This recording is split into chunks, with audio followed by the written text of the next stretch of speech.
আমার নবীর চারিত্রিক সনদ কে দিয়েছেন? আল্লাহ। দুনিয়ার কেউ দেয় নাই, কোন দুনিয়ার কোন মানুষ দেয় নাই। আমার নবীর চারিত্রিক সনদ দিয়েছে ওয়া ইন্নাকা লাআলা খুলুকিন আযীম। আযীম মানে কি? বড়। আযীম মানে কি? সীমাহীন। সগীর মানে ছোট। আল্লাহর নবীকে বলছেন আযীম। হে নবী, আপনি শুধু চরিত্রের অধিকারী নয়, আপনি সীমাহীন চরিত্রের অধিকারী। আপনি নবীর চারিত্রিক সনদের বর্ণনা শুধু মানুষ করতেই থাকবে, কিয়ামত হয়ে যাবে, তারপরেও আমার হাবিবের, আমার নবীর চরিত্রের বর্ণনা শেষ হবে না। সুবহানাল্লাহ। কেমন নবী আমরা পেলাম! আর আজকে সেই নবীকে নিয়ে আজকে মানুষ টানাটানি করে। হাদিস বলেন, আল্লাহর নবী হাদিসের মধ্যে বলেছেন, আমি নবীকে নিয়ে যারা বাড়াবাড়ি করবেন সোজা জাহান্নামে যাবে। আমার নবীকে নিয়ে যারা বাড়াবাড়ি করবে তারা সোজা জাহান্নামে যাবে। আপনি নবী না হলে আপনি নবীর উম্মত পরিচয় কেমনে দিতেন বলেন? আমি যদি নবীর উম্মত না হয়ে না এখানে দুনিয়াতে না আসতাম, আপনি কার পরিচয় দিতেন? আপনি আবু জাহেল, উতবা সাইবার পরিচয় দিয়ে আপনি কাফের হয়ে দুনিয়াতে আসতেন। তোমারই কাছে মিনতি আমার, ও গো মহামহিয়ান, ইমানের পথে অবিচলিত কে আমার মরণ যেন হয়। আল্লাহুম্মা সাল্লি আলা মাওলানা মুহাম্মদ ওয়া আলা আলি সাইয়্যিদিনা। কারবালার করুণ কাহিনী কেমনে বলা যায়? কারবালার করুণ কাহিনী কেমনে বলা যায়? নবীর আওলাদ শহীদ করলেন, নবীর আওলাদ শহীদ করলেন দুষ্ট এজিদেরা। কারবালার করুণ কাহিনী কেমনে ভোলা যায়? সবাই পড়ুন, কারবালার করুণ কাহিনী কেমনে ভোলা যায়? নবীর আওলাদ শহীদ করলেন, ইমাম হোসেন শহীদ করলেন দুষ্ট এজিদেরা। কারবালার করুণ কাহিনী কেমনে ভোলা যায়? কারবালার করুণ কাহিনী কেমনে ভোলা যায়? আল্লাহুম্মা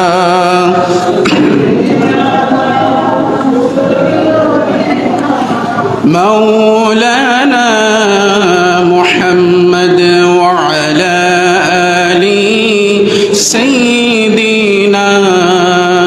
মাওলানা মুহাম্মদ, সবাই বলুন, বালাগাল উলা বিকামালিহি কাশাফাদ দুজা বিজামালিহি হাসানাত জামিউ খিসালিহি সাল্লু আলাইহি ওয়া আলিহি। বালাগাল উলা بكماله كشف الدجى بجماله حصنت جميع خصاله।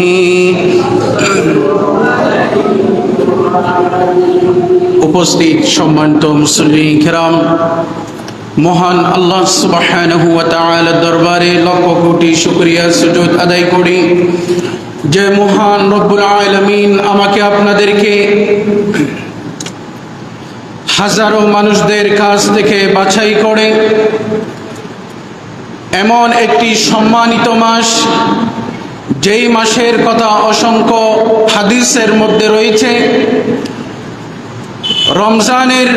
রমজান মাসের পরে সর্বোত্তম নফল রোজার আমল যেই মাসে রয়েছে, আল্লাহ তাআলার মাস, এবং হিজরি নববর্ষের প্রথম মাস মুহররম মাসের প্রথম জুমআর নামাজ আদায় করার জন্য আল্লাহ রাব্বুল আলামিন আমাকে আপনাদেরকে আল্লাহর ঘর মসজিদে আসার জন্য বসার জন্য তৌফিক দান করেছেন।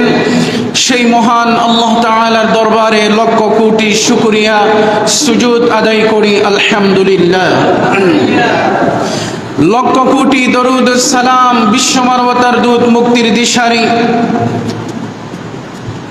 সরকার দো আলম তাজদার মদিনা বিশ্বনবী জনাব মুহাম্মদুর রাসূলুল্লাহ সাল্লাল্লাহু আলাইহি ওয়াসাল্লামের উপর সবাই একবার দরুদ পাঠ করি সাল্লাল্লাহু আলাইহি ওয়াসাল্লাম। সম্মানিত উপস্থিত মুসল্লি কেরাম, এই পবিত্র মুহররম মাস এমন একটি সম্মানিত মাস যেই মাসের কথা আল্লাহ রাব্বুল আলামিন কোরআনুল কারীমের মধ্যে উল্লেখ করে দিয়েছেন। এমন একটি সম্মানিত মাস আল্লাহ রাব্বুল আলামিন আদম আলাইহিস সালাম থেকে শুরু করে এই পর্যন্ত অসংখ্য নবী রাসূল সাহাবী নবীদের উম্মতগণ দুনিয়া থেকে বিদায় নিয়েছেন। যারা মুমিন, যারা ইমানদার, তাদের একটাই দাওয়াত, একটা মিশন ছিল মানুষদেরকে দ্বীনের পথে, ইমানের পথে, কুফরি মতবাদ থেকে, অন্ধকার থেকে মানুষদেরকে কিভাবে জান্নাতের দিকে আনবে, আলোর দিকে আনবে। প্রত্যেকটি নবী এবং যারা মুমিন, যারা ইমানদারগণ ছিলেন, প্রত্যেকের একটি কাজ ছিল সঠিক পথ, সঠিক তথ্য কোরআন এবং হাদিসের আলোকে মানুষের কাছে পৌঁছে দেওয়া। আজ পর্যন্ত এসে এই কোরআন এবং হাদিসের কথা যারা হক কথা বলেছেন তারা দুনিয়া থেকে ইন্তেকাল করেছেন। তাদের কথা আজকে মানুষ স্মরণ করে, কিয়ামত পর্যন্ত স্মরণ করবে। আর যারা কুফরির পক্ষ নিয়েছে, যারা বামপন্থীর পক্ষ নিয়েছে, তারা দুনিয়াতে একটু মজা পেয়েছে, কিন্তু তাদের নাম চিহ্ন আজকে মানুষ ঘৃণা করে। এটার প্রমাণ কি? আজ থেকে 1400 বছর আগে আমার নবী, 1500 বছর আগে আমার নবী দুনিয়া থেকে ইন্তেকাল করেছে। এর অনেক পরে আল্লাহর নবীর প্রিয় নাতি ইমাম হুসাইন রাদিয়াল্লাহু তাআলা আনহু, যেই ইমাম হুসাইন কারবালার ময়দানে 70 জন সহচর সঙ্গী এবং পরিবার নিয়ে দুনিয়া থেকে কুফরির বিপক্ষে নিয়ে, ইসলামের পক্ষে নিয়ে, আমার নবীর সত্যবাণীর মিশনের পক্ষে নিয়ে এবং কুফরির বিরুদ্ধে লড়াই করে, জিহাদ করে দুনিয়া থেকে শাহাদত বরণ করে এটাই প্রমাণ করে দিয়েছে সত্যের জয় একদিন না একদিন হবে। কিয়ামত পর্যন্ত সত্যই জয় হবে এবং বাম পথ এবং কুফরি মতবাদ এগুলা বিলুপ্ত হয়ে যাবে। এটাই যুগে যুগে এসেছে। আজকে যারা আমার নবীর পরিবারের বিরুদ্ধে নিয়েছে, কুখ্যাত শরাব পানকারী, কুখ্যাত মদদি, কুখ্যাত মদ্যপানকারী, জেনাকারী এজিদ, কুখ্যাত এজিদ লানাতুল্লাহ, যেই এজিদের বাহিনী সহ সবাই আমার নবীর পরিবারকে, যেই নবীর নাতিদেরকে আমার নবীর পা থেকে মাথা পর্যন্ত এমন একটা অঙ্গ প্রত্যঙ্গ নেয়, আমার নবীর ঠোঁট মোবারক লাগে নাই, চুম্বন করে নাই, এমন নবীর পরিবারকে দুনিয়া থেকে শাহাদত বরণ করে দিয়েছে। এই কুখ্যাত এজিদের নাম আজকে কোনো কাফের, আজকে কোনো মুশরিক, আজকে কোনো মুসলমান এজিদ নাম রেখেছে এমন কোনো প্রমাণ আছে? নাই। একটু কথা বলবেন আমার সাথে। এজিদ নাম রেখেছে কোনো হিন্দু, কোনো খ্রিস্টান, কোনো বৌদ্ধ, কোনো মুসলমান এজিদ নাম রেখেছে এমন কোনোদিন প্রমাণ পেয়েছেন? পান নাই। কিন্তু ইমাম হাসান হোসেন শহীদ হয়েছে 1000 বছর আগে, আর সেই ইমাম হুসাইন হাসানের নাম মানুষ এখনো স্মরণ করে, এখনো নাম রাখে, কিয়ামত পর্যন্ত রাখবে, ঠিক কিনা? কারণ ইমাম হুসাইন ছিল সত্যের পক্ষে, আর ইমাম হুসাইনের বিরোধিতা করেছে তারা কুফরির পক্ষে নিয়েছে, তারা জেনা ব্যভিচার মদ পানকারীর পক্ষ নিয়েছে। আল্লাহ তাদেরকে দুনিয়ার ক্ষণস্থায়ীতে শান্তি দিয়েছে ঠিক, কিন্তু তাদেরকে লণ্ডভণ্ড নিচ্ছিন্ন করে দিয়েছেন দুনিয়া থেকে। আসুন আমরা এই মুহররমের গুরুত্ব, আমার নবী দুনিয়াতে এসেছেন, আমার নবী আমাদেরকে কি শিক্ষা দিলেন। আমরা এমন একটি মাসে প্রথম জুমআর নামাজ আদায় করতেছি, যেই মুহররম মাসের অনেক ইতিহাস বললে শেষ হবে না। আরবি মাস হচ্ছে 12টি মাস। 12টি মাসের মধ্যে 4টি মাস হচ্ছে হারাম মাস, যে মাসে ঝগড়া ফাসাদ বিবাদ যুদ্ধ করা সম্পূর্ণ হারাম, বিরত থাকতে বলেছে। এগুলা কার মাস? আল্লাহর মাস। জিলকদ, জিলহজ, মুহররম, আরেকটি হচ্ছে রজব মাস। এই 4টি মাস হচ্ছে কি? হারাম মাস। আল্লাহ রাব্বুল আলামিন সূরা তাওবার 36 নং আয়াতের মধ্যে বলে দিয়েছেন, ইন্না ইদ্দাতাশ শুহুরি ইনদাল্লাহি 12 শাহরান ফি কিতাবিল্লাহি ইয়াওমা খালাকাস সামাওয়াতি ওয়াল আরদি মিনহা আরবাআতুন হুরুম। কয়টি মাস? 4টি হারাম মাস আল্লাহ রাব্বুল আলামিন দিয়েছেন। 12টি মাসের মধ্যে 4টি সম্মানিত মাস দিয়েছেন, তার মধ্যে একটি মাস হচ্ছে মুহররম মাস, আল্লাহর মাস। যেই মাসের মধ্যে একটি দিন রয়েছে ইয়াউমুল আশুরা। ইয়াউমুল আশুরা যেটাকে মুহররমের কয় তারিখ বলে? 10 তারিখ। মুহররমের 10 তারিখ। এই মুহররমের 10 তারিখ অনেক ঘটনা ঘটেছে। আদম আলাইহিস সালাম থেকে শুরু করে আমার নবী পর্যন্ত অসংখ্য নবীদের তাওবা কবুল করেছে, অসংখ্য নবীদেরকে বিপদ থেকে উদ্ধার করেছেন এই ইয়াউমুল আশুরা, মুহররমের 10 তারিখ। তাহলে এই মুহররম মাস অনেক সম্মানিত মাস, অনেক গুরুত্বপূর্ণ মাস। এই মাসকে আমাদের সম্মান করতে হবে ইবাদতের মাধ্যমে, নফল রোজার মাধ্যমে, সিয়াম রোজার মাধ্যমে।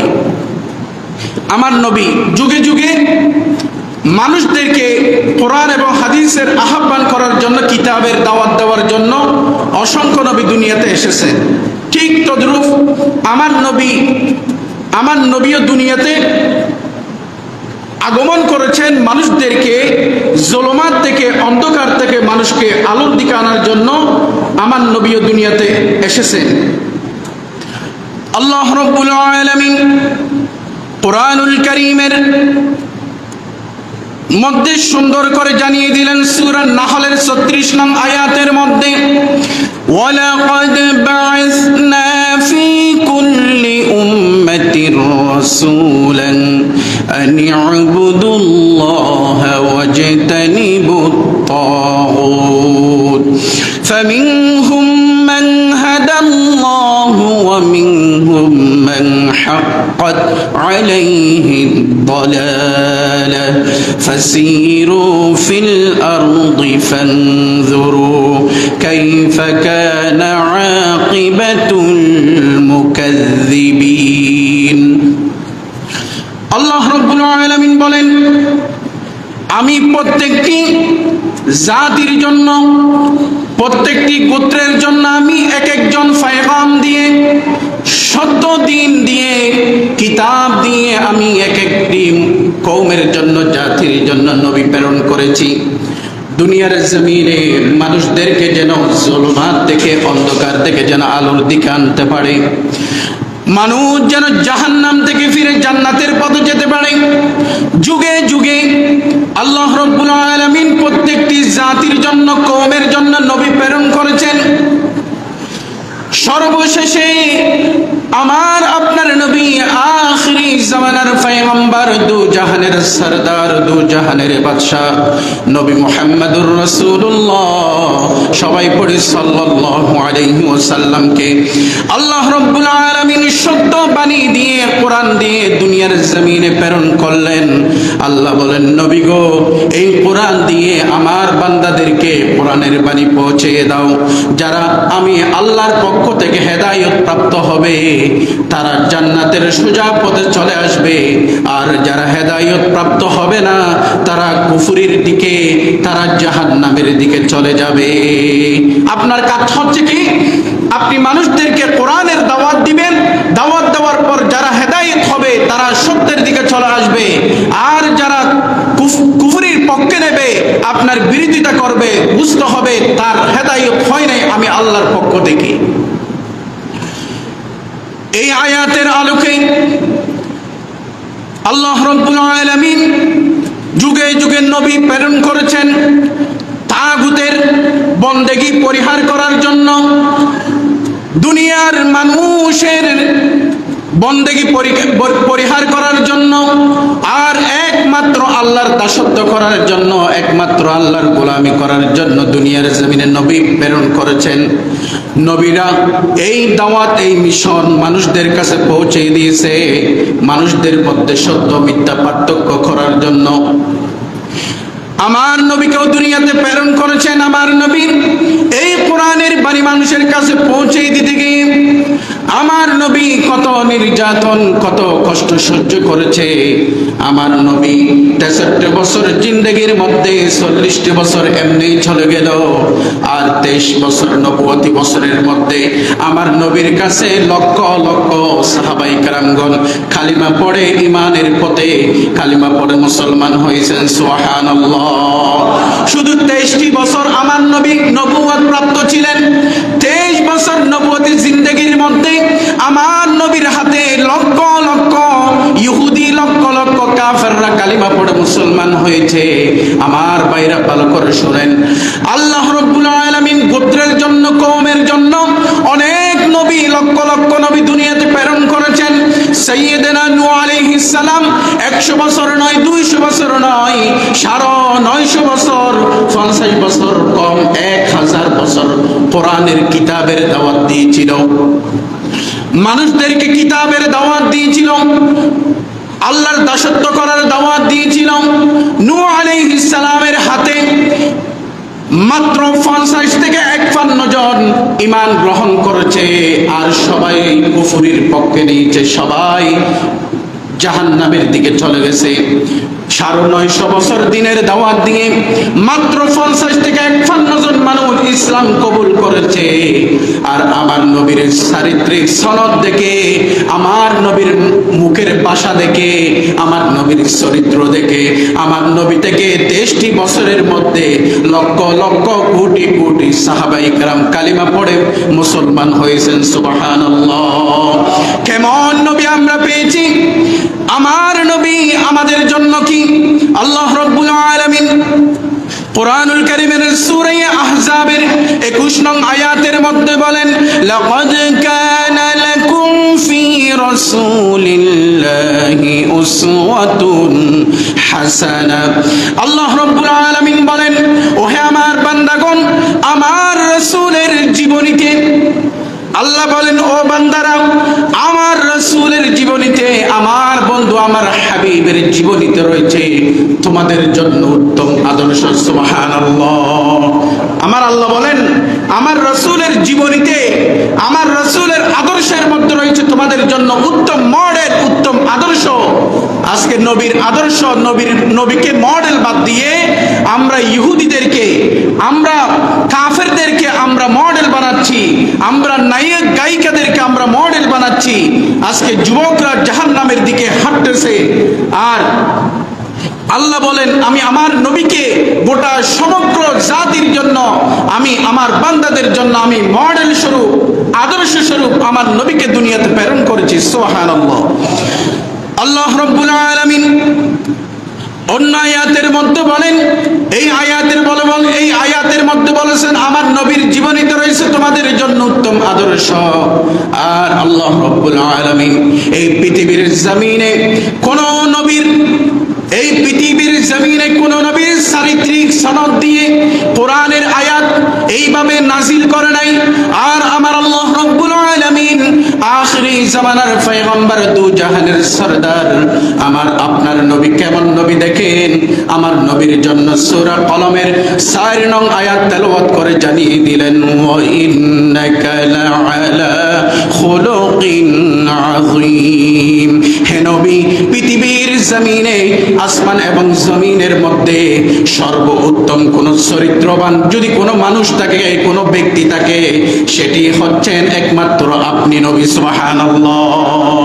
আমার নবীর চারিত্রিক সনদ কে দিয়েছেন? আল্লাহ। দুনিয়ার কেউ দেয় নাই, কোন দুনিয়ার কোন মানুষ দেয় নাই। আমার নবীর চারিত্রিক সনদ দিয়েছে, ওয়া ইন্নাকা লাআলা খুলুকিন আযীম। আযীম মানে কি? বড়। আযীম মানে কি? সীমাহীন। সগীর মানে ছোট। আল্লাহর নবীকে বলেছেন আযীম। হে নবী, আপনি শুধু চরিত্রের অধিকারী নয়, আপনি সীমাহীন চরিত্রের অধিকারী। আপনি নবীর চারিত্রিক সনদের বর্ণনা শুধু মানুষ করতেই থাকবে, কিয়ামত হয়ে যাবে, তারপরও আমার হাবিবের, আমার নবীর চরিত্রের বর্ণনা শেষ হবে না। সুবহানাল্লাহ। কেমন নবী আমরা পেলাম! আর আজকে সেই নবীকে নিয়ে আজকে মানুষ টানাটানি করে।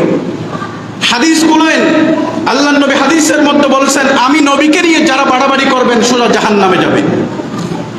আমার নবীকে নিয়ে যারা বাড়াবাড়ি করবে তারা সোজা জাহান্নামে যাবে। আপনি নবী না হলে আপনি নবীর উম্মত পরিচয় কেমনে দিতেন বলেন?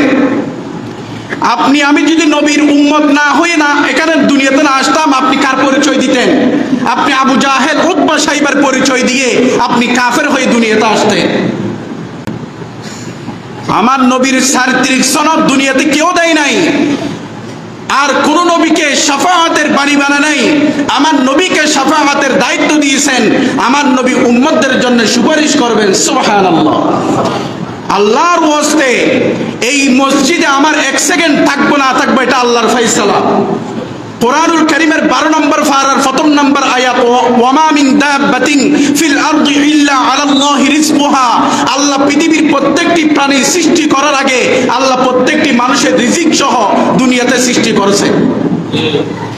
আমার রিজিক এখানে না, তো এখানে আমার রিজিক আল্লাহ আগে থেকে সৃষ্টি করেছেন, এই জন্য আমি এখানে এসেছি। রিজিককে যে ভয় করবে সে ঈমানহারা হয়ে যাবে, আর রিজিককে যে ভয় করবে না তার সাথে একমাত্র আল্লাহই থাকবে। আল্লাহ বলেছেন, আমার বান্দাকে আমি দুনিয়াতে সৃষ্টি করার আগে আমার বান্দার রিজিক আমি দুনিয়াতে সৃষ্টি করেছি। সুবহানাল্লাহ। সেজন্য আমি কোরআন এবং হাদিসের আলোকে হক কথা বলে যাব। কে আমার পক্ষে নেবে, কে আমার বিরুদ্ধে যাবে, এটা আমার দেখার বিষয় নয়। আমি আমার নবীর পক্ষে থাকতে গিয়ে আমার বিরুদ্ধে যদি আমাকে যদি মেরে ফেলা হয়, তারপরে আমি মরতে রাজি, কিন্তু আমার নবীর পক্ষে থাকতে আমি রাজি। ঠিক কিনা? এটা শুধু আমি না, আপনাদেরও, প্রত্যেকটি মানুষের আজকে আমার নবীকে নিয়ে কটূক্তি করতেছে। আজকে আমার নবীকে আজকে কাফেররা নয়, মুসলমানের ঘরের থেকে জন্ম নিয়ে কিছু নাস্তিক আমার নবীকে আজকে গালি দিচ্ছে। আমার নবীকে বলে, আম্মাজান আয়েশা রাদিয়াল্লাহু তাআলা আনহাকে 9 বছর বয়সে বিবাহ করে আমার নবী নাকি মানুষের পৃথিবীর জমিনে আমার নবীকে বাজে মন্তব্য করে। আয়েশাকে 9 বছর বয়সে বিবাহ করে নাকি আমার নবী শিশুকে জানা করেছে। নাউজুবিল্লাহ। এমন মন্তব্য আমার দেশের নাস্তিকরা আমার নবীকে নিয়ে বাজে মন্তব্য করতেছে। এমন প্রমাণ এই যে গত সপ্তাহের মধ্যে দেশের একজন বড় একজন দুর্নীতিবাজ আমার জনগণের সম্পদ 102 কোটি টাকা দুর্নীতি করেছে। 102 কোটি টাকা জনগণের সম্পদ খেয়েছে। ওই তার টাকাকেই তার সন্তান বাহিরে লেখাপড়া করেছে। লেখাপড়া করে এসে বাংলার এই 92 ভাগ মুসলমানের দেশে তার সন্তান আজকে আমার নবীকে নিয়ে বাজে মন্তব্য করেছে। আজকে যদি কোরআনের আইন থাকতো, তাকে সুপ্রিম কোর্টের সামনে তাকে আজকে ফাঁসি দিয়ে তাকে দুনিয়া থেকে নিচ্ছিন্ন করা হতো, ঠিক কিনা? কারণ আমার নবী আমার জান, আমার নবী আমার প্রাণ, আমার নবীর জন্য হাজারবার শহীদ হতে রাজি, ঠিক কিনা মুসলমান? আমার নবীর জন্য যে শহীদ হতে পারবে তার জন্য পরকালে জান্নাত অবধারিত। দুনিয়াটা ক্ষণস্থায়ী, কয়দিন বাঁচবেন? নবীর জন্য যদি জীবন দিতে পারি তাহলে পরকালে আমার নবীর সাথে আমরা থাকতে পারবো জান্নাতে, সুবহানাল্লাহ। সেজন্য নবী বিদ্বেষীর এই বাংলার জমিনে 92 ভাগ মুসলমানের দেশে নবী বিদ্বেষী যারা করবে, যার সন্তান তারা পিতৃ পরিচয়হীন, যার সন্তান কোরআনুল কারীমের সূরা কলমের মধ্যে আল্লাহ বলেছেন উতুল্লিম বা'দা যালিকা জানিম, আমার নবীকে যারা গালি দেয় তার জন্মের দোষ আছে, তার সে পিতৃ পরিচয়হীন, যার সন্তান ছাড়া কোন ব্যক্তি আমার নবীর বিরুদ্ধে কথা বলতে পারে না, ঠিক কিনা মুসলমান? তাহলে আসুন, আমার নবীকে আমরা শুধু জামা দিয়ে, পোশাক দিয়ে, ইবাদতের মাধ্যমে নবীকে ভালোবাসলে হবে না। কিয়ামতের দিন এই মুখটা নবীর সামনে কিভাবে দেখাবো? আমার নবীকে গালি দিছে, আমি চুপ রয়েছি। আমার নবীকে নিয়ে বাজে মন্তব্য করে, আমি চুপ রয়েছি। শুধু ইবাদত করলে জান্নাতে চলে যেতে পারবেন মনে করেছেন? আল্লাহর কসম ওয়াল্লাহি, আল্লাহর কসম ওয়াল্লাহি, শপথ করে বলেছি, আপনি 80 বছর আপনি নামাজ পড়ে পড়ে কুফাল কালো করে ফেলেছেন, কিন্তু আপনার মৃত্যুর চেয়ে আমার নবীকে বেশি ভালোবাসতে পারেন নাই। আপনার সেই ইবাদতের মূল্য আল্লাহর কাছে কোনো মূল্য নেই। সূরা ফুরকান, কোরআনুল কারীমের সূরা ফুরকান আয়াত নাম্বার 23, আল্লাহ বলেন ওয়াকাদিমনা ইলা মা আমিলু মিন আমালিন ফাজআলনাহু হাবাআন মানসুরা। আয়াত যে কোলে দেখেন, যারা কুফরির পক্ষে নেবে, যারা আমার নবী এবং রিসালাতের পক্ষে, আল্লাহর তাওহীদের পক্ষ নেবে না, যারা কুফরির পক্ষে নেবে, তাদের 80 বছর 100 বছরের ইবাদতগুলা আমি আল্লাহ এইভাবে দেখব হাসরের ময়দানে কিয়ামতের দিন। দেখার পর বিশ্ব রোডের মধ্যে গাড়ি চললে বালি যেইভাবে বাতাসে উড়ে যায়, হাদিসের ইবারতে তাফসীর ইবনে কাসিরের মধ্যে বলেছেন, এই যে বিশ্ব রোডের মধ্যে গাড়ি চললে বালি যেইভাবে বাতাসে উড়ে যায়, আমার আল্লাহ কিয়ামতের দিন আমলনামা দেখবে। সেই আমলের মধ্যে আমার নবীর প্রতি ভালোবাসা না থাকলে, সেই আমলের প্রতি আমার আল্লাহর তাওহীদের পক্ষে না থাকলে, সেই আমলগুলা আল্লাহ দুলের সাথে উড়ে মিশিয়ে দেবে। তাহলে আপনার 100 বছরের ইবাদতের কোনো মূল্য আছে? বলেন, আছে? নাই। হাজার হাজার মানুষ আজকে নামাজ পড়লে ঠিক আছে, ইবাদত করলে ঠিক আছে, পাগড়ি বাঁধলে ঠিক আছে, কিন্তু বামপন্থীরা, নাস্তিকেরা আমার নবীর বিরুদ্ধে কথা বলে, তখন ওই মোল্লারা, তখন ওই ইসলামপন্থীরা চুপ থাকে, ঠিক কিনা মুসলমান? আপনি কেন চুপ থাকবেন? আপনি নামাজের মধ্যে যেভাবে আল্লাহ ওয়ালা হবেন, আপনি ময়দানও সেইভাবে আল্লাহর পরিচয় দিতে হবে, নবীর মহব্বতের পরিচয় দিতে হবে। আজকে গোটা বাংলাদেশের 92 মুসলমান ঐক্য না থাকার কারণে আজকে মুসলমানের সন্তান আমার নবীর বিরুদ্ধে কটূক্তি করে এই দেশে বসবাস করতে পারে। সম্মানিত মুসল্লি কেরাম, জুমার দিন সময় সংক্ষিপ্ত, আসুন আমরা এই মুহররম মাস, সম্মানিত মাস, আমরা এই মাসে আজকের জুমার মধ্য থেকে বলতে চাই, যতদিন মৃত্যু পর্যন্ত আমার নবীকে কেউ কটূক্তি করলে, তার বিরুদ্ধে কোনো প্রতিবাদ করতে না পারলো, অন্তর থেকে তাকে মারতে না পারলো, অন্তর থেকে তার প্রতি যথাযথভাবে 100% তার প্রতি আমাদের অন্তরে ঘৃণা থাকবে, ঠিক কিনা? তাহলে আমি আপনি কিয়ামতের দিন বলতে পারবো, ওগো আল্লাহ, দেশের পরিস্থিতি, দেশের সব কিছুর কারণে আমি আপনার বিরুদ্ধে কটূক্তিকারীকে মারতে পারি নাই, ঠিক আছে, কিন্তু আমার অন্তরে তার বিরুদ্ধে কঠোর ঘৃণা ছিল। ও আল্লাহ, আপনি আমার পক্ষ হয়ে আপনি সাক্ষী হবেন। আল্লাহর নবী, আপনার যদি ভালোবাসা এইভাবে যদি থাকে, হাসরের ময়দানে আমার নবী আমাকে আপনাকে সুপারিশ করে জান্নাত পর্যন্ত পৌঁছে দেবে। সুবহানাল্লাহ। নবীবিহীন জান্নাতে যাওয়া যাবে না। কি মনে করে? আমার নবী সুপারিশ না করলে জান্নাতে যাওয়া কোনোদিন সম্ভব হবে না। কোন নবীর উম্মতের জন্য সুপারিশ করতে পারবে না।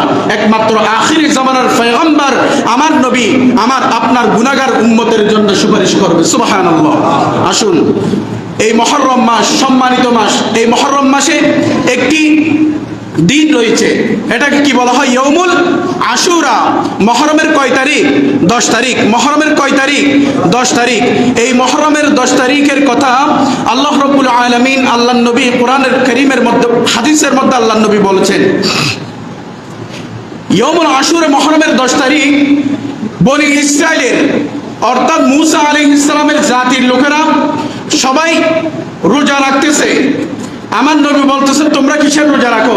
তারা বলেন আমরা এই মুহররমের 10 তারিখ আমরা ফেরাউনের কবল থেকে আমাদের নবী মুসা আলাইহিস সালাম সহ আমরা এই মুহররমের 10 তারিখ মুক্তি পেয়েছি, যার জন্য আমাদের নবীর জন্য আমরা শুকরিয়ার্থে আমরা একটি নফল রোজা রাখি। এটা কারা বলছেন? ইহুদিরা। কারা? ইহুদিরা। আমার নবী বলতেছে তাহলে তো মুসা আলাইহিস সালাম আমার ভাই, সে আল্লাহর নবী, আমাদের আরো বেশি হক রয়েছে। আজকে থেকে আমরাও ইয়মুল আশুরার দিন নফল রোজা রাখবো। তখন সাহাবায়ে কেরামরা হাদিস দ্বারা প্রমাণ, সাহাবায়ে কেরাম প্রশ্ন করলেন ইয়া রাসূলুল্লাহ, ইয়মুল আশুরার দিন ইহুদিরা একটা রোজা রাখে, তাহলে কি আমরাও কি একটা রোজা রাখবো? আল্লাহর নবীর হাদিসের মধ্যে আল্লাহর নবী বলেন আমি যদি আগামী বছর বেঁচে থাকি, আমি আগামী বছর থেকে আমি 2টি নফল রোজা রাখবো। সুবহানাল্লাহ। মুহররমের 9 তারিখ অথবা 10 তারিখ, 9 তারিখ 10 তারিখ, এটাই হাদিস দ্বারা বেশি প্রসিদ্ধ, অথবা 10 তারিখ 11 তারিখ। আমরা মুহররমের 10 তারিখের সাথে মিলিয়ে আমরা কয়টি নফল রোজা রাখবো? 2টি আমরা নফল রোজা রাখবো। এই নফল রোজা রাখলে আল্লাহর নবী হাদিসের মধ্যে বলেন তার পূর্বের 1 বছরের গুনাহ আল্লাহ মাফ করে দেবেন। সুবহানাল্লাহ। মুহররম মাস অনেক গুরুত্বপূর্ণ মাস। এই মাসে আল্লাহ রাব্বুল আলামিন সাইয়্যিদনা ইব্রাহিম আলাইহিস সালামকে ওই যে নমরুদের অগ্নি থেকে মুক্তি দিয়েছেন এই মুহররমের ইয়মুল আশুরা মুহররমের 10 তারিখ। সাইয়্যিদনা আইয়ুব আলাইহিস সালাম 18 বছর রোগাক্রান্ত ছিলেন, অসুস্থতা, পোকামাকড় খেয়ে তার পুরো বডি খেয়ে ফেলেছে। এমন রোগাক্রান্ত থেকে আল্লাহ রাব্বুল আলামিন আইয়ুব আলাইহিস সালামকে এই মুহররমের 10 তারিখ মুক্তি দিয়েছেন। সাইয়্যিদনা ইউনূস আলাইহিস সালাম মাছের পেটের মধ্যে ছিলেন, ওই মাছের পেট থেকে যেই দিন মুক্তি পেয়েছেন সেটা হচ্ছে কি ইয়মুল আশুরা মুহররমের 10 তারিখ। এইভাবে নবীদের তাওবা কবুল করেছেন, নবীদেরকে মুক্তি দিয়েছেন, আদম এবং হাওয়া আলাইহিস সালামকে একসাথে মিলিত করে দিয়েছেন। সব কিছু বড় বড় যত ঘটনা রয়েছে সব ঘটনা মুহররমের 10 তারিখ ঘটেছে। এখানে মুহররমের 10 তারিখ সব ঘটনা ঘটেছে। সর্বশেষ ঘটনা মুহররমের 10 তারিখ ইয়মুল আশুরার ইতিহাসের হৃদয় বিদারক ঘটনা, সর্বশেষ ঘটনা হচ্ছে কি আমার নবীর পরিবারের আহলে বাইত ইমাম হোসাইন রাদিয়াল্লাহু তাআলা আনহু সহ শিশু আসগার একজন নাবালক বাচ্চা সহ আমার নবীর পরিবারকে এই কুখ্যাত শরাব পানকারী জেনাকারী এজিদের বাহিনীর হাতে নির্মমভাবে এই মুহররমের 10 তারিখ আমার নবীর পরিবার ইমাম হোসাইন দুনিয়া থেকে শাহাদত বরণ করেছেন। সবাই পড়ি ইন্না লিল্লাহি ওয়া ইন্না ইলাইহি রাজিউন। আমার নবীর পরিবার, আমার নবীর প্রতি আমাদের যে রকম ভালোবাসা মহব্বত থাকবে, আমার নবীর পরিবারের প্রতিও আমাদের সেই রকম মহব্বত ভালোবাসা থাকতে হবে। কারণ আমার নবী ইমাম হাসান হোসেন আমার নবীর নাতিকে এত বেশি ভালোবেসেছে, এত বেশি ভালোবেসেছে, শুধু আমার নবী নয়, আমার নবীর নাতি ইমাম হোসেন হাসানকে আল্লাহ নিজেই ভালোবেসেছেন। সুবহানাল্লাহ। ইমাম হোসেন রাদিয়াল্লাহু তাআলা আনহু ইমাম হুসাইন রাদিয়াল্লাহু তাআলা আনহু তারা একদিন আমার নবী মসজিদে নববীর মধ্যে বসা ছিলেন। ওই মুহূর্তে আমার নবীর সাথে ইমাম হুসাইন তারা খেলাধুলা করতেছে। তখন জিবরাইল আলাইহিস সালাম উহি এনেছেন। জিবরাইল আলাইহিস সালাম উহি যখন আসলো তখন আল্লাহর নবী বলেন, ও হুসাইন একটু দূরে যেয়ে বসো, আমি একটু জিবরাইলের সাথে একটু কথা বলি। তখন ইমাম হুসাইন রাদিয়াল্লাহু তাআলা আনহু বললেন, ওগো আমার নানাজি, ওগো আমার প্রিয় নানাজি, আল্লাহর নবী আপনার দরবারে সব সময় সর্বসময় মানুষ আসে, কিছু হাদিয়া নিয়ে আসে, কিন্তু এই মানুষটা যতবার এসেছে দেখেছি কোনো কিছু আনে নাই। জিবরাইল আলাইহিস সালামের কথা বলতেছে, এই মানুষটা সর্বসময় যতবার দেখেছি কোনো কিছু আনা নাই, এই মানুষটা কৃপণ। কাকে বলতেছে? ইমাম হুসাইন জিবরাইলকে, আল্লাহর ফেরেশতাকে বলতেছে এই মানুষটা কৃপণ। এবার জিবরাইল আলাইহিস সালামের এই কথাটা আল্লাহর কাছে লেগে গেছে। আল্লাহ রাব্বুল আলামিন জিবরাইলের পকেটের মধ্যে আঙ্গুরের টুকরা দিয়ে দিলেন। সুবহানাল্লাহ। ইমাম হোসাইনের প্রতি আল্লাহ পর্যন্ত কত ভালোবাসা ছিল। জিবরাইল আলাইহিস সালাম এবার পকেটের মধ্যে হাত দিয়ে বলতেছে, ও ইমাম হোসেন, আল্লাহর নবীর প্রিয় নাতি, ধরো আঙ্গুরের টুকরা নাও, এই আঙ্গুরগুলা খাও। তখন বলতেছে, ওগো আমার নানাজি, এতক্ষণ মনে করেছিলাম এই মানুষটা শুধু কিফন, এখন দেখছি সে বড় কিফন। পকেটের মধ্যে খানা রেখে আমাকে খাবার দেয় নাই। এবার আমার নবী বলতেছে, বেশি বাড়াবাড়ি করিও না, খেয়ে ফেলো। তখন ইমাম হোসেন বলতেছে, আমি খাবো না, আগে মেহমান খাই নাকি আগে গড়ের মানুষ খায়? ফেরেশতারা তো খাওয়া থেকে ফুত পবিত্র, ফেরেশতাদের কোনো খাবার আছে? খাবার নেই, তারা খাবার খায় না। খাবার কি জিনিস সেটাও চিনে না। এখন ইমাম হোসেন বলতেছে, আগে মেহমান থেকে খেতে হবে। আল্লাহর নবী বলতেছে, ওগো আমার প্রিয় নাতি, বাড়াবাড়ি করো না, তুমি খেয়ে ফেলো। ইমাম হুসাইন হাসান আল্লাহর প্রেরিত ফেরেশতা পর্যন্ত, জিবরাইল আলাইহিস সালাম পর্যন্ত ভালোবেসেছে এবং দেখেছে। সেই ইমাম হুসাইনের প্রতি এবং তার পরিবারের প্রতি, আমার নবীর পরিবারের প্রতি আমাদের সর্ব উত্তম আমাদের ভালোবাসা আমাদের থাকতে হবে। না হলে নবীর পরিবারের প্রতি যদি ভালোবাসা না রাখি, সেটাও পরিপূর্ণ মুসলমানের পরিচয় না। কারণ আমার নবীর পরিবার আমার নবীর জান ছিল, আমার নবীর প্রাণ ছিল। সেজন্য সেদিকে আমাদের লক্ষ্য রাখতে হবে। সম্মানিত উপস্থিত মুসল্লি কিরাম, এই মহরমের 10 তারিখ আমরা কি করব? আমরা নফল রোজা রাখবো। 9 তারিখ অথবা 10 তারিখ অথবা 10 তারিখ অথবা 11 তারিখ আমরা নফল রোজা রাখবো। এই রোজা রাখলে আল্লাহ রাব্বুল আলামিন, আল্লাহর নবী নিজেই বলেছেন, তার পূর্বের 1 বছরের গুনাহ আল্লাহ মাফ করে দেবে।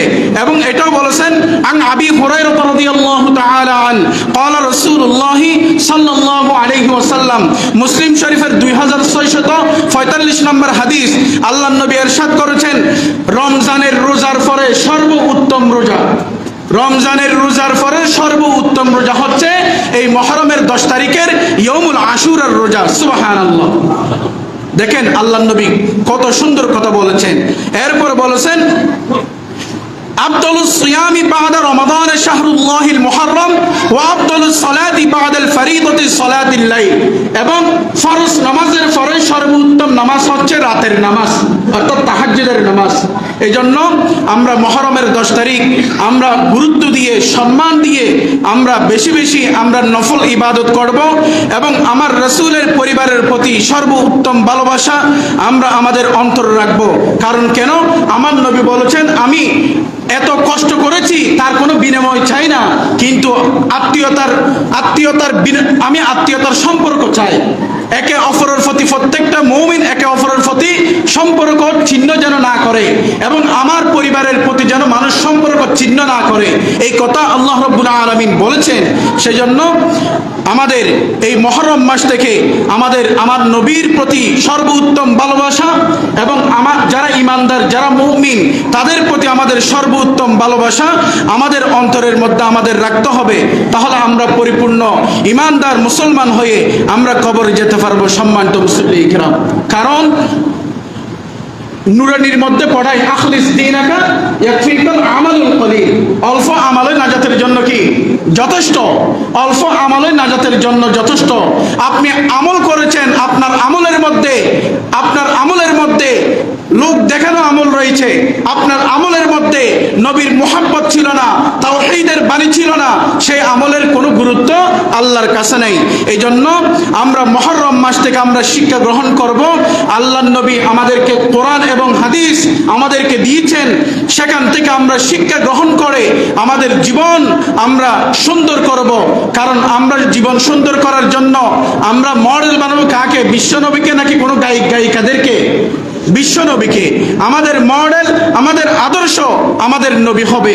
আর মা বোনরা, আপনাদের আদর্শ হবে খাতুনে জান্নাত ফাতেমা, খাদিজাতুল কুবরা, আল্লাহর নবীর পরিবার হবে আপনাদের মডেল। আর আমার নবী সকল যুবক, সকল মানুষের মডেল, আদর্শ হচ্ছে আমার নবী।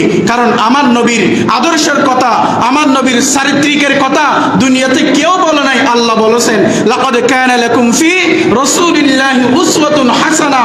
ও আমার বান্দারা, আমার নবীর জীবনের মধ্যে রয়েছে তোমাদের জন্য উত্তম আদর্শ। তাহলে তোমরা আমার নবীর আদর্শ যদি মানো, আমার নবীর চারিত্রিক সনদ দিয়ে তোমাদের জীবন যদি সাজাও, তাহলে তোমরা দুনিয়া আখিরাত দুটোটাই সফল কাম হয়ে যাবে। সুবহানাল্লাহ।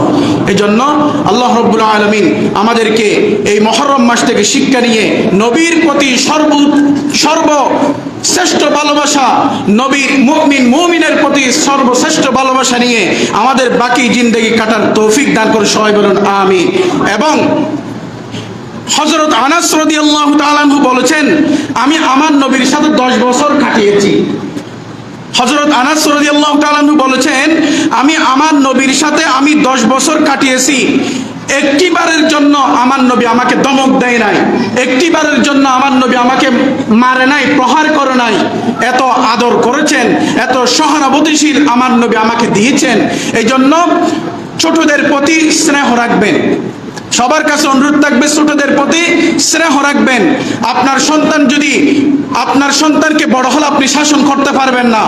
আপনার সন্তান যখন মায়ের পেট থেকে দুনিয়াতে আসবে, 4-5 বছর যখন বয়স হবে, তখন আপনি শাসন করতে পারবেন যথাযথভাবে, তখন আপনার কথা মানতে বাধ্য। আপনি ওই অবস্থায় আপনার সন্তানকে শাসন না করে আপনি 30 বছর 25 বছর হয়ে যাওয়ার পর আপনি শাসন করবেন, এই শাসন কোনো কাজে আসবে না। এই জন্য সবার প্রতি অনুরোধ থাকবে, আপনাদের 5 বছর থেকে এই আপনার শিশুদেরকে, সব শিশুদেরকে মসজিদমুখী করতে হবে। তাদেরকে মসজিদে এনে তাদেরকে নামাজের প্র্যাকটিস দেখাতে হবে। তারা যদি এই মসজিদে না আসে, বাড়ির মধ্যে খেলাধুলা করে, মসজিদ সম্পর্কে, নামাজ সম্পর্কে কি জানবে বলে? কি জানবে? তুরস্কের মধ্যে দেখেন, মসজিদের মধ্যে খেলনার মাঠ বানিয়েছে, যেন মানুষ, বাড়ির সকল শিশুরা যেন এসে এখানে খেলা করে। এটাই জানে ইসলাম, মসজিদে নামাজ চলতেছে, এটাই যেন দেখে তারা সুন্দর জীবন বড় হলে নামাজ পড়তে পারে। এই জন্য প্রত্যেকের সন্তানদেরকে নিজের সাথে নিয়ে আসবেন। নামাজের মধ্যে দৌড়াদৌড়ি করুক, খেলাধুলা করুক, কোনো সমস্যা নাই। নাবালক বাচ্চার একটা সিজদা তার মা বাবার আমলনামায় চলে যাবে। সুবহানাল্লাহ। তাহলে আপনার সন্তানদেরকে ছোটবেলা থেকে শিক্ষা দেওয়ার জন্য অনুরোধ থাকবে। আপনার সন্তান ছোটবেলায় যদি ইসলাম শিক্ষায় শিক্ষিত হয়, আপনার সন্তান বড় হলে নাস্তিক হবে না, আপনার সন্তান বড় হলে ইসলাম বিদ্বেষী হবে না, আপনার সন্তান বড় হলে আলেম বিদ্বেষী হবে না, ঠিক কিনা? এই জন্য সবার অনুরোধ থাকবে, সবার প্রতি, মসজিদকে যদি আবাদ করতে চায়, তাহলে এই মসজিদকে যদি আবাদ করতে চাই, আমাদের সব নাবালক বাচ্চা যারা রয়েছে তাদেরকে মসজিদে এনে এনে আমার পাশে দাঁড়াতে হবে, মসজিদে নামাজের এগুলো দৃশ্যগুলো দেখাতে হবে। তখন আপনার সন্তান বড় হলে আর মসজিদ ছাড়বে না, যেখানে থাকুক না কেন 5 ওয়াক্ত সালাত মসজিদে এসে পড়বে। আল্লাহ রাব্বুল আলামিন আমাদেরকে 5 ওয়াক্ত সালাত আদায় করে আমার নবীর প্রতি ভালোবাসা রেখে আমাদেরকে বাকি জিন্দেগি কাটার তৌফিক দান করে সবাই বলুন আমিন। মসজিদের প্রতি সবাই সুনজর রাখবেন। আপনাদের কাছে অনুরোধ থাকবে, এই মসজিদ আপনাদের, বারবার বলি আমি প্রত্যেক জুমার মধ্যে, এই মসজিদ আপনাদের। ধনী গরিব ফকির মিসকিন বড়লোক সবার এই মসজিদ। এই মসজিদে ইবাদত করার সবার হক রয়েছে। এই মসজিদের সামনের কাতারে ইমামের পিছনে মুয়াজ্জিনের পাশে একজন ফকির এসে দাঁড়ানোর হক রয়েছে, ঠিক কিনা? এই মসজিদে ইমামের পিছনে মুয়াজ্জিনের পাশে ধনী ফকির মিসকিন এসে দাঁড়াতে পারবে। এই মসজিদে কোনো ধনী গরিব পার্থক্য নাই, এটা আল্লাহর নবী শিখিয়ে দিয়েছেন। এই জন্য সবাই আমরা মুসলমান, ভ্রাতৃত্ব, একে অপরের প্রতি ভ্রাতৃত্ব মহাব্বত রেখে আমরা যদি অল্প ইবাদতও করি, ওই ইবাদত আমার আপনার জন্য নাজাতের জন্য মাধ্যম হয়ে যাবে। সুবহানাল্লাহ। সবাই মসজিদকে পরিষ্কার পরিচ্ছন্নতা রাখবো। এই যে পিছনে বারান্দার মধ্যে নতুন রং লাগিয়েছে, সবাই জুতা রেখেছি, একটা দাগ হয়ে যাচ্ছে, সেদিকে আমাদের আর কমিটিদের কাছে অনুরোধ থাকবে, জুতার বক্স আরো বাড়াবেন, জুতার বক্স রাখবেন অথবা তাক করে দেবেন, জুতা যেন ওখানে গ্রিলের মধ্যে না রাখে। আর বৃষ্টির মধ্যে ভিজে ছাতি মসজিদে এনে রাখবেন না, মসজিদের মধ্যে পানি পড়লে টাইসের মধ্যে পানি শুকায় না। সেজন্য মসজিদ পরিষ্কার পরিচ্ছন্নতা এটা শুধু মসজিদের খাদেমদের নয়, সকল মুসলমানের। কারণ ইব্রাহিম ইসমাইল আলাইহিস সালাম প্রথম খানে কাবার জাদুদার ছিলেন। আন তাহহিরা বাইতিয়া লিত-তাইফিনা ওয়াল আকিফিনা ওয়ার রুকআইস সুজুদ। আল্লাহ বলেন, ও ইব্রাহিম ইসমাইল, আমার খানে কাবাকে জাদু দাও, আমার খানাই কাবাকে পরিষ্কার করে দাও। এই খানাই কাবার মধ্যে গোটা বিশ্ব থেকে মানুষ হজ করতে আসবে, ইবাদত করতে আসবে, সিজদা করতে আসবে। তাহলে শরমের কোনো কিছুই নাই। মসজিদের একটা বালু যদি আপনি পরিষ্কার করতে পারেন, ওই বালুটা আপনার জন্য নাজাতের মাধ্যম হবে। সুবহানাল্লাহ। কারণ ইব্রাহিম ইসমাইল আলাইহিস সালাম প্রথম মসজিদের খাদেম ছিলেন। এই জন্য মসজিদের প্রতি সবাইকে সুনজর রাখার তৌফিক দান করুক, আমিন। আসসালামু আলাইকুম ওয়া রাহমাতুল্লাহ। যারা রাকাত সুন্নাত পড়েন সুন্নাত পড়েন।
Thank you.